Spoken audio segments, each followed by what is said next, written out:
అక్క లేవు లేవు గిరి మేము వచ్చేటినే చెవుల కమ్మల కథ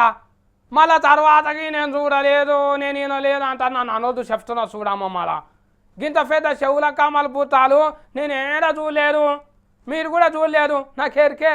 గింత పెద్ద చెవులు ఎవరికైనా ఉన్నాయా అంట అని తయారు చేసిండ్రో ఏంటిదో అబ్బా నాకైతే మస్తు నవ్వు వస్తున్నది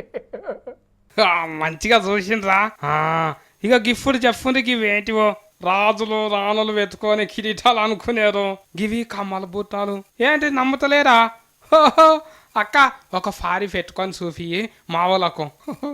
చూస్తున్నారా మామిడి పిందెలే చెవులకు 2 అంతలు ఉన్నాయి కింద 3 బుట్టాలు ఎంత ముద్దుగున్నాయో ఒక్కొక్కటి అర్ధ కిలో బంగారంతో తయారు చేసిండ్రు వీటిని పట్నంలో జిఆర్టీ బంగారం దుకాణం వాళ్ళు ఆ రోజులకు బంగారం అంటే మా సంబరమాయే ఇక వచ్చిన వాళ్ళంతా గీ కమ్మల బుట్టాలు చూసుకుంటూనే ఉన్నారు చాలా సేఫ్ కానీ వీటిని చెవులకు తగిలించుకుంటే చెవులు ఉంటాయా ఎందుకటి కాలంలో ఉన్న హిరుంబి తాతకి అనే పెద్ద పెద్ద రాక్షసులు చెవులకు అయితే సరిపోతాయి కావచ్చు బంగారం కొని ఫియ్యి నగలు కొని ఫియ్యి అనే ఇంట్లో మొగని సతాయించి ఆడోళ్ళకు గివి కొనిపిస్తే చాలే అదే పెద్ద శిక్ష అవుతుంది అవుతాయే కానీ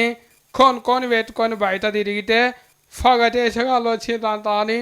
నెత్తికొక రూపాయి వేసిపోతారు చూసిన వాళ్ళంతా బంగారు కమ్మల బుట్టాలు అంట అని చెప్పినా కూడా నమ్మరు ఎవ్వరు కొనరంట అని తెలిసే షాప్కి వచ్చిన వాళ్ళు చూసి మురుస్తాంది కానీ కిలో బంగారం కరిగించి వీటిని అచ్చవచ్చిండ్రంట